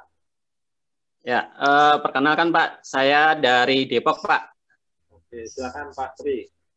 Ya, kebetulan saya baru Pak sebagai Pokja gitu ya. Ini mungkin ada beberapa pertanyaan Pak, yang mungkin pertanyaannya mungkin menurut sebagian itu remeh-temeh gitu ya. Yang pertama, apakah uang muka itu wajib diberikan Pak? Maksud PPK itu apakah wajib memberikan uang muka. Itu yang pertama. Terus yang kedua, tadi kan Pokja itu kan diantaranya melakukan penetapan ya, penetapan metode, penetapan persyaratan. Nah, apakah itu harus ada dokumen buktinya untuk penetapannya itu, atau cukup yang ketika kita buat di SPSC itu sudah menunjukkan penetapan gitu. Terus yang ketiga, sebenarnya untuk konsultan perencana ini apakah wajib disyaratkan harus ada tenaga ahli K3 itu Pak, ahli keselamatan konstruksi ya, K3 itu lah. Kemudian output minimal yang harus dihasilkan oleh konsultan perencana itu apa Pak? Itu aja Pak, mungkin agak banyak. Terima kasih. Pokja di Depok ya? Bukan Pak, di Ramadan Pak. Oh, enggak, Pokja apa PPK Pak? Silakan Pak Tatang. Dilanjutkan Pak Tatang. Terima kasih Pak Triwidodo. Ini baru, tapi pertanyaannya udah banyak sekali Pak. Banyak sekali. Luar biasa nih Pak Triwidodo. Yang pertama terkait dengan uang muka Pak ya. Uang muka itu sebenarnya fasilitas ya Pak Triwidodo ya. Fasilitas untuk membantu. Jadi esensinya Pak, latar belakangnya kenapa diberikan uang muka. Uang muka ini adalah dana yang dibantukan ya, dibantukan kepada penyedia yang nanti akan bermitra dengan kita ya, yang bermitra dengan kita. Jadi uang muka ini sifatnya sunah Pak, sifatnya sunah ya. Sifatnya sunah. Besarannya pun tadi di file yang keempat itu juga besarannya pun kan bervariasi Pak, bervariasi. Nah kalau misalnya sunah, kira-kira kalau PPK-nya pelit gimana? Nah, ini enggak usah dikasih uang muka aja nih. Kalau menurut saya ya karena uang muka itu sudah disediakan ya silakan diberikan ya, silakan diberikan. Besarannya silakan sesuai dengan aturan yang ada. Artinya kalau ada kalimat uang muka itu tercantum di dalam sebuah aturan, lalu kenapa kita tidak menggunakan? Cuma yang menjadi problem adalah besarannya aja, Pak. Yang menjadi problem dalam hal insting PPK-nya bagaimana? Misalnya insting PPK ingin mendapatkan penyedia yang bonafit, ya uang mukanya tentu tidak maksimal, tidak diberikan secara maksimal. Ya, jadi kembali ke instingnya PPK. Artinya uang muka itu karena sudah diatur ya diberikan. Kemudian terkait dengan bukti ya, penetapan metode. Apakah penetapan metode itu perlu ada dokumen ya, dokumen dukung ya sebagai bukti bahwa itu sudah ditetapkan. Saya pikir tidak perlu ya Pak, tidak perlu sampai seberat itu Pak, karena pekerjaannya Pokja itu luar biasa banyak. Ketika klik di SPSE ya, ini sudah merupakan dokumen Pak ya, sudah merupakan dokumen. Toh karena nanti pada saat akhir pelaksanaan proses pemilihan semuanya di print out. Ya, ini menjadi sebuah dokumen utuh dari awal hingga akhir. Jadi tidak perlu ada dokumen bentuk fisik ya Pak ya, cukup ketika kita klik di sistem ya, yaitu sebuah dokumen Pak. Kemudian pertanyaan yang ketiga, apakah di konsultan ini perlu tenaga ahli K3 ya Pak ya? Jadi untuk tenaga ahli K3 ini Pak sudah ada ketentuannya Pak terkait dengan perencanaan, dan tenaga ahli K3 juga keperluannya Pak, keperluannya berdasarkan tingkat kesulitan pada saat proses pekerjaan konstruksi. Ya. Intinya bahwa K3 itu mulai dibutuhkan di tahap perencanaan, ya, tahap perencanaan. Tinggal apa itu kualifikasinya, ya, kualifikasinya maupun pengalamannya didasarkan pada berapa sih besaran biaya yang kita miliki. Itu Pak terkait dengan ahli K3. Kemudian output minimal Ya, output minimal ini sebenarnya tercantum di dalam KAK, Pak, di dalam KAK-nya PPK. Sebenarnya outputnya perencana itu apa? Kalau misalnya konsultan perencanaan, outputnya dana tanpa potongan sampai dengan RAB atau sampai dengan membuat KAK, itu semua tertuang di dalam KAK. Jadi kalau misalnya pertanyaannya apa sih output minimal? Output minimal yang tertuang di dalam KAK, Pak. Ya, berapa sih yang dimaui KAK? Ya, tentu output minimal ini tergantung juga dengan besaran biaya atau anggaran yang disediakan untuk konsultan perencana yang bersangkutan. Saya kira ini Pak Tri Widodo untuk Pokja yang baru tetap semangat ya Pak Tri Widodo, tetap semangat, tetap selalu update aturan Pak Tri, karena memang di awal sudah saya sampaikan aturan itu selalu hadir. Ketika kita belum memahami aturan ini, Bapak jangan berharap kemudian tidak akan terbit aturan yang baru. Selalu ada aturan yang baru, sehingga kita selalu bersemangat Pak. Bukan kemudian kita menjadi loyo ya dengan aturan. Pak Tri Widodo udah jelas Pak. Gimana Pak? Udah cukup? Oke, saya lanjut ke Pak. Ibu Ajijah, Pak Ajijah ini ya. Kita ada langsung aja ke Pak Widiarto nih yang udah siap. Silakan Pak Widiarto. Perkenalkan Pak, dari mana Pak? Di-unmute Pak. Sudah Pak? Ya. Kedengaran? Sekarang Pak. Baik, perkenalkan nama saya Widarto dari Poltekkes Kaltim, Pak. Mau bertanya Pak tentang repeat order. Nah, repeat order untuk jasa konsultan ini kan misalnya kita lakukan itu misalkan di nilai paketnya di atas 200 juta ya. Ini tetap melewatin Pokja atau langsung ke PPK? Rasanya sudah repeat order, artinya pemesanan berulang yang kedua gitu kan, dengan penyedia yang sama. Ini prosesnya tetap melalui Pokja kah atau bisa langsung PPK? Makasih Pak. Iya Pak. Oke, silakan Pak Datang. Oke, jadi repeat order ini masuk dalam metode penunjukan langsung Pak ya. Metode penunjukan langsung. Tentu penunjukan langsung itu kan bisa melalui Pokja, bisa melalui pejabat pengadaan Pak ya, tidak melalui PPK.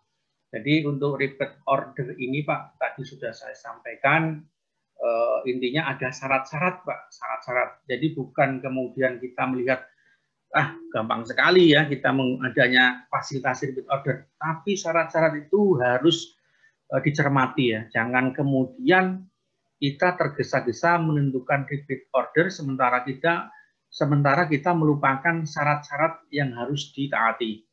Misalnya tadi saya sampaikan karena seleksi ulang gagal ya. Seleksi ulang gagal itu penunjukan langsung. Repeat order karena metodologi sama ya, kemudian ruang lingkupnya sama, kemudian tenaga ahlinya sama, itu repeat order. Kemudian jenis pekerjaannya sama, desainnya sama, juga repeat order. Dan di repeat order ini saya belum melihat ada batasan-batasan nilai, ya, ada batasan nilai rupiah tertentu. Nah, jadi begitu Pak Widiarto, ya. Jadi repeat order ini adalah metode penunjukan langsung yang dapat dilaksanakan oleh Pokja maupun pejabat pengadaan. Oke, sudah jelas Pak Widiarto. Halo. Di-unmute Pak, di-unmute Pak. Oke Pak, kedengaran ya Pak?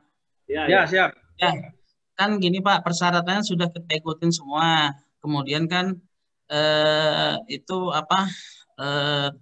Dia kan kalau saya tidak salah di Perpres 16 kemarin kan persyaratan untuk repeat order itu kan 2 kali ya Pak ya, bisa dilakukan sampai 2 kali. Kemudian kita kan menunjuk ke rekanan yang sama dengan pembuat perancangan yang pertama awal, karena dengan mengantisipasi terjadinya kegagalan kontrak kan gitu Pak, kegagalan pembangunan lah, pertanggungjawabannya karena cipta produknya ini kan inilah yang kita tunjuk, jadi tidak kepada yang lain gitu. Jadi kita repeat order kepada si pembuatnya juga yang sama gitu. Jadi kita memesan berulang karena estimasinya adalah pembuatan itu kan di tahun yang sudah beberapa tahun yang lalu, kemudian kita perlu interpolasi harga salah satunya. Karena kita dibuat misalkan 10 tahun atau 5 tahun yang lalu kan, otomatis kita perlu interpolasi harga. Kemudian kita tetap menunjuk ke dia gitu loh Pak, tetap tidak kepada yang lain. Repeat order itu berulangnya kepada pembuat produk rencana yang ini juga. Nah, jadi artinya persyaratan itu sudah kita ikutin, kita juga sudah ini, cuman apa? Yaitu mekanismenya berarti kalau tetap melihat dari nilai kan, kalau di atas 200 juta seleksi ya Pak ya, seleksi. Tapi kan ini tidak seleksi, Pokja langsung mungkin hanya mengklarifikasi saja berarti ya Pak ya, begitu ya? Iya, betul. Dan itu ada batasan kalau nggak salah 3 tahun anggaran sebelum Pak. Nggak sampai 5 tahun kalau nggak salah. Iya. Paling lama 3 tahun. Oh, ada pembatasan itu ya Pak? Ya, 3 tahun anggaran sebelumnya Pak. Kalau 5 tahun nggak bisa lagi Pak. Oh begitu. Itu di Permen baru ya Pak? Iya, di Permen baru. Ya. Oh begitu. Ya. Kalau yang di Permen yang lama kan di Permen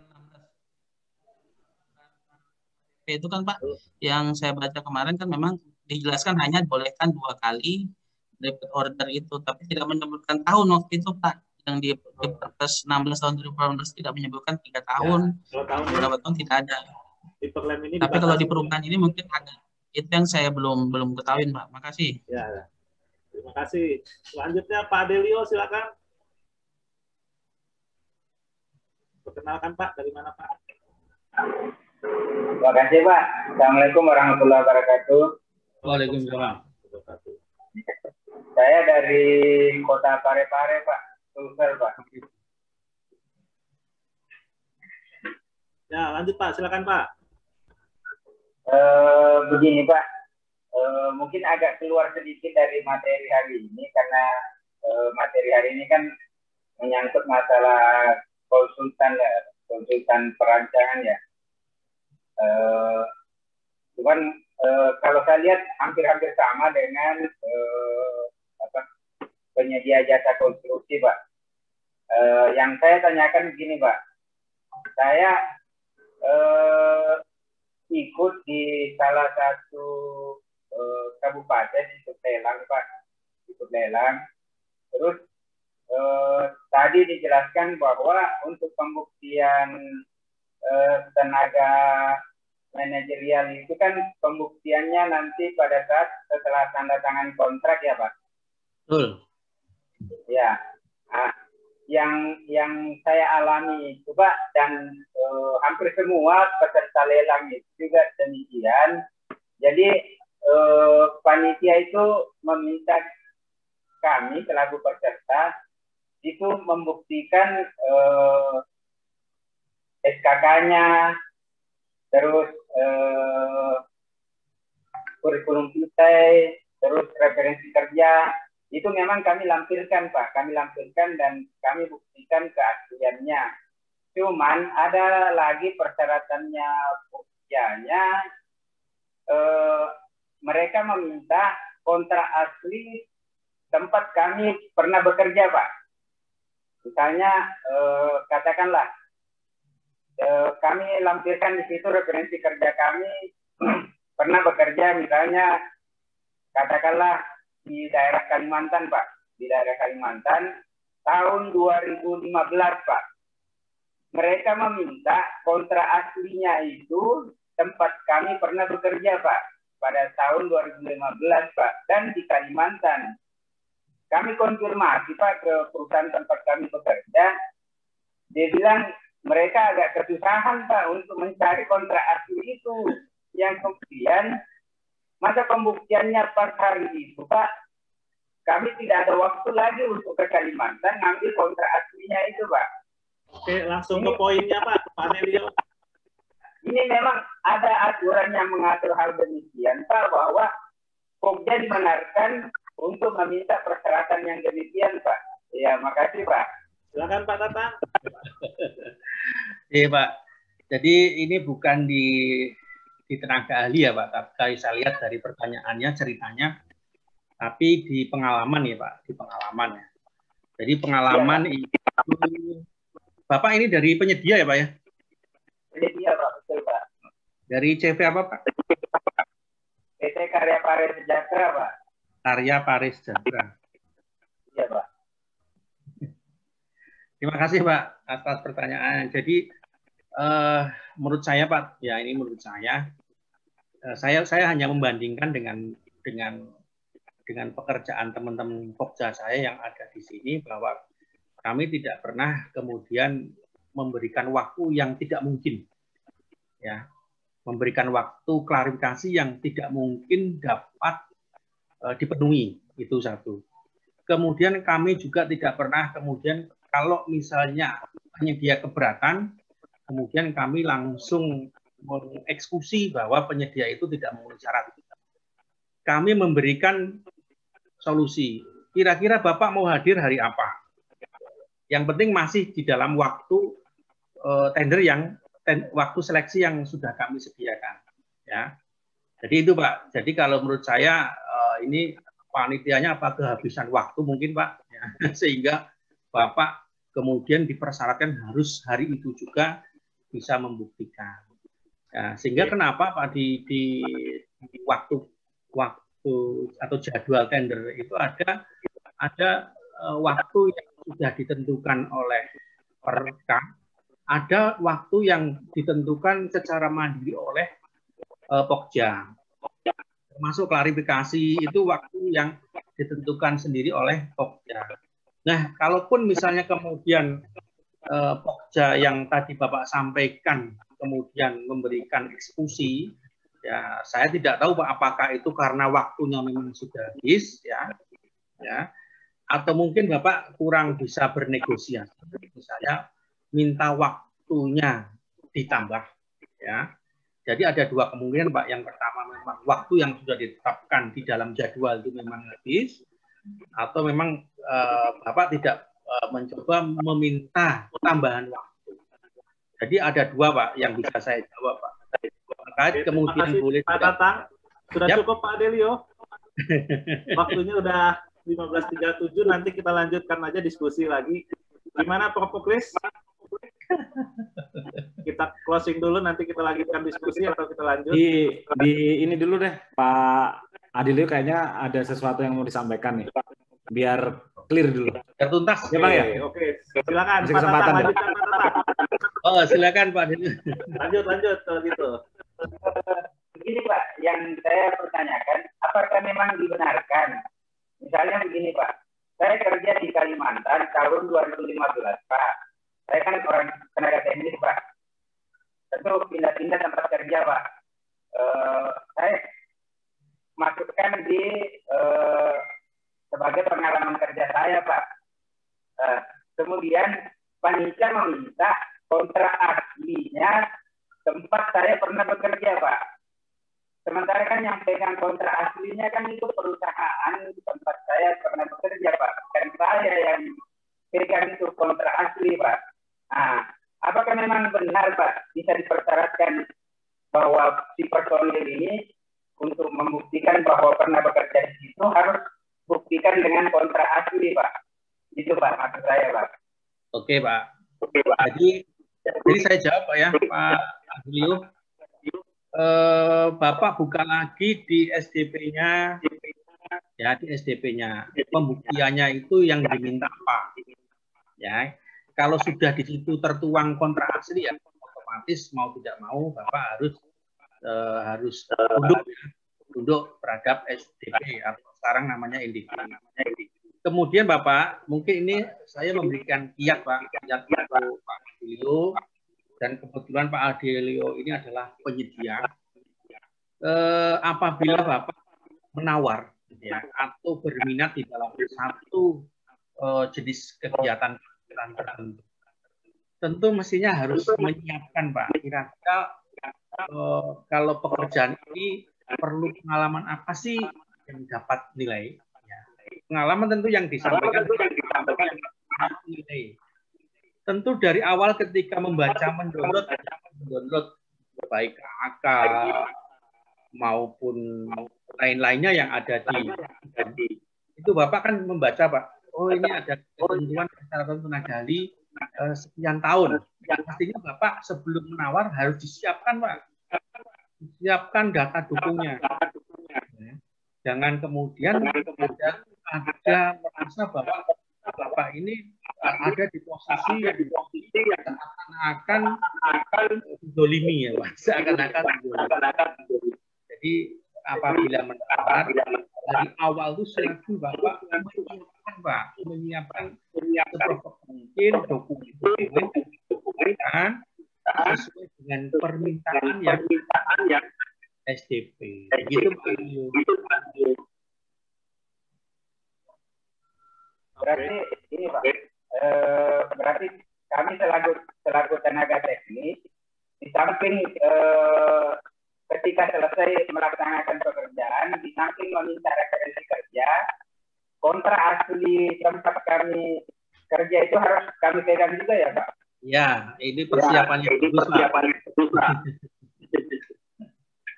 Oke, itu Pak Dio. Ya. Baik Pak, dilanjut Pak. Makasih Pak. Terima kasih Pak Tatang. Oke Pak Tatang, ini waktu sudah 15.41. Silakan Pak Tatang kalau ada closing statement sebelum saya akan memberikan satu closing statement terkait dengan acara hari ini. Yang pertama saya ucapkan terima kasih atas perhatian semua partisipan, luar biasa banyak sekali pesertanya. Jadi terkait dengan materi ini, yang pertama untuk tenaga ahli Pak, nah, khusus tenaga ahli saya menggarisbawahi tenaga ahli karena beberapa pertanyaan juga kaitannya dengan tenaga ahli di KLKPP yang baru. Ya. Pembuktiannya nanti setelah kontrak ya, bukan pada saat proses pengadaan barang dan jasa atau proses seleksinya ya. Itu kemudian yang kedua munculnya peraturan yang baru per LKPP 1221 ini dalam rangka menyempurnakan ya Pak, sehingga saya melihat dari secara keseluruhan itu tidak banyak yang berubah ya, Jadi silakan nanti dibaca-baca kembali slide saya, silakan dicocokkan. Atau kemungkinan kalau misal pun Bapak masih butuh diskusi dengan saya, silakan nanti berkirim WA ke saya, Pak ya, Bapak atau Ibu. Saya kira itu Pak Nawirta ya. Oke, terima kasih Pak Tatang. Pak Muklis, mau ada closing statement Pak tambahan atau ya? Alah, langsung Pak Muji deh. Pak Muji. Pak Muklis ini tambah subur nih Pak Muklis. Bagaimana Pak Muji, ada closing statement atau tidak? Bobotnya nambah nih Pak. Oke, kalau gitu saya tutup saja Pak ya. Muji tuh, Pak Narwita. Pak Muji, halo. Oke, cukup Pak Nawirta. Langsung aja ditutup aja. Oke, terima kasih. Alhamdulillah telah sampai kita di akhir acara yang berbahagia ini. Terima kasih kepada narasumber kita, Bapak Tatang Sontani, yang telah membagi ilmu dan pengalamannya. Semoga akan lebih bermanfaat dan menjadi ladang amal untuk Bapak Tatang Sontani. Amin. Terima kasih juga untuk Pak Muji Santosa dan Prof. Muklis yang telah mengadakan acara webinar pada hari ini. Semoga bisa menjadi amal jariah untuk Pak Muji, Prof. Muklis, dan keluarga. Saya juga ucapkan terima kasih untuk seluruh peserta yang telah hadir dari awal sampai akhir. Untuk sobat semua yang tertinggal atau ada yang terlewat saat webinar tadi, jangan khawatir. Sobat-sobat semua bisa menyimak dan menonton kembali acara webinar kita tadi di YouTube MS Training and Consulting. Jangan lupa like, subscribe, and share-nya. Saya ingatkan kembali untuk sobat-sobat semua, jangan lupa mengisi daftar hadir untuk mendapatkan sertifikat. Sebelum saya akhiri, apabila ada kata-kata atau perbuatan saya yang kurang berkenan di hati sobat-sobat semuanya, saya mohon untuk dimaafkan. Terima kasih. Wassalamualaikum warahmatullahi wabarakatuh.